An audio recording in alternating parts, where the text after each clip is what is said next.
सभी को सादर जय श्री कृष्ण। सभी स्वस्थ रहो, व्यस्त रहो, मस्त रहो। आप सभी से करबद्ध निवेदन है, हाथ जोड़ करके प्रार्थना है, मेरे चैनल को सब्सक्राइब अवश्य करें, बेल आइकन का बटन दबाएं, घंटी बजाएं, लाइक करें, कमेंट्स करें, सब्सक्राइब अवश्य करें। आज आपको हम नित्य नेम की कथा सुनाएंगे। 2 माँ बेटी थी,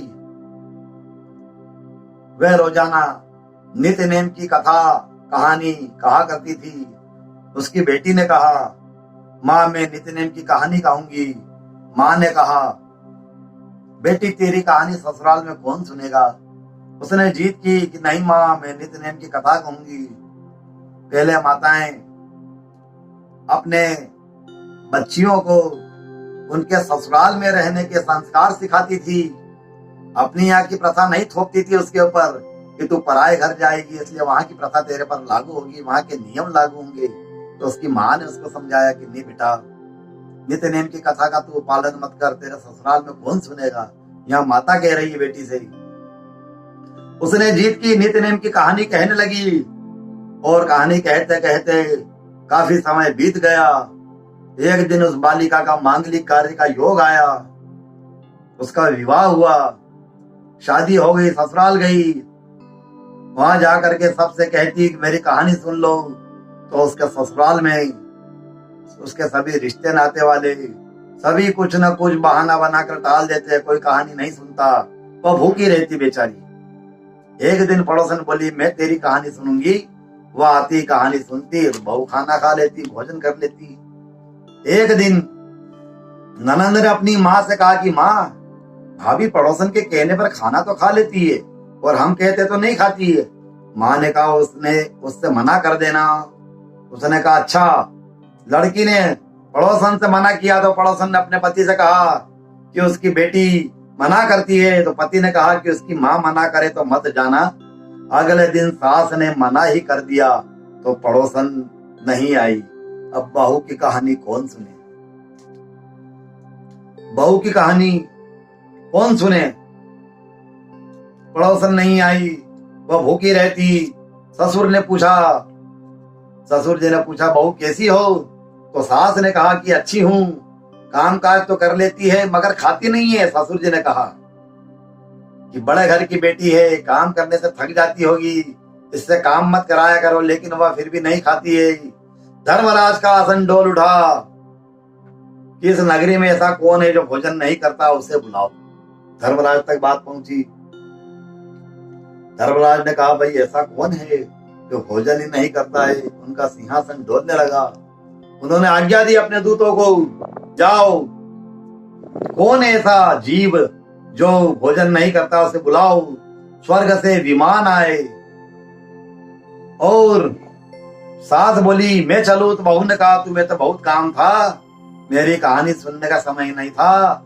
जेठानी ने कहा तो कहने लगी तुम्हें तो मालिक का खाना बनाना है। ननंद ने कहा तो कहने लगी तुम्हें तो गुड्डिया गुड्डियों का खेल खेलने से समय कहाँ मिलता है। सभी उसके साथ जाने को तैयार हो गए और उसने सभी को अपने अपने जो उन्होंने कर्तव्य किए थे, जो उसके साथ में जिस प्रकार से व्यवहार किया था उसी प्रकार का उसने जवाब दिया। फिर पड़ोसन बोली मैं चलूं। तो बोली कि हाँ तुम चलो, तुम ही मेरी नित्य नेम की कहानी सुनती थी, तुम ही मेरी नित्य नेम की कहानी सुनती तो मैं भोजन करती, भोजन प्राप्त होता मुझे। वह अपने मालिक के पास गई। मालिक बोला कि तू तो बड़ी भाग्यवान है, जीते जी जा रही है, मरकर तो सभी जाते हैं। वह भी गई। इसी तरह पास पड़ोस का सुख दुख सुनते सुनाते मिलजुल करके रहना चाहिए। अपने पड़ोसी से भी मिलजुल करके रहना चाहिए।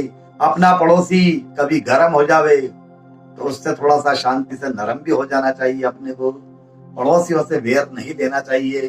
पड़ोसी ही काम आते हैं। आपके रिश्तेदार, हमारे रिश्तेदार, सब जितने भी रिश्ते नाते वाले हैं ये तो सब दूर दूर रह जाएंगे। कुछ भी समस्या आएगी तो पहले पड़ोसी ही काम आएगा। अगर आपको भगवान ना करे ऐसी कोई समस्या आए, कोई आपदा आए, पर कभी भी रात्रि में कोई परेशानी आ जाए, दिन में कोई परेशानी आ जाए, 24 घंटे में कोई भी परेशानी आ जाए, तो पड़ोसी अपना धर्म निभाता है और आप भी अपना धर्म निभाए अपने पड़ोसी से, चाहे वो कैसा भी हो। व्यक्ति बुरा नहीं होता है, व्यक्ति की आदतें बुरी होती है, इसलिए व्यक्ति विशेष को दोष ना दे, अपने पड़ोसियों से संबंध अच्छे रखे। इस कहानी का सार यही है कि पड़ोसी जितना अच्छा हो उतना हमें विश्वास रहता है और उतना हमें आनंद आता है। पड़ोसी अगर आप उससे 36 का आंकड़ा हो गया, शत्रुता हो गई, तो उससे बड़ा शत्रु, उससे बड़ा जानकार कोई नहीं होता है। इसलिए पड़ोसी से बना के रखना चाहिए। पड़ोसी कभी भी काम आता है, चाहे वो कोई से भी जात का हो, धर्म का हो, पड़ोसी पड़ोसी होता है। ये आज कहानी का पूरा निचोड़ पड़ोसी के बारे में बताया गया कि पड़ोसन आकर इसकी कहानी सुनती थी, उसको उसने कहा कि हाँ भाई चलो। इसलिए पड़ोसी पड़ोसी काम आए। किसी भी आपदा विपदा में उनकी हंसी ना उड़ाए, उनकी समस्या में उनके साथ खड़े हो जाए तो उनका आत्मबल बढ़ जाता है।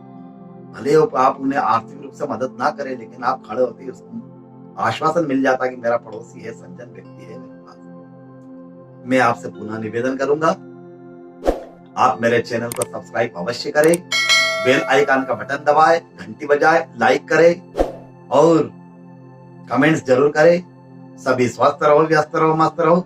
सभी को सादर जय श्री कृष्ण। जय श्री कृष्ण।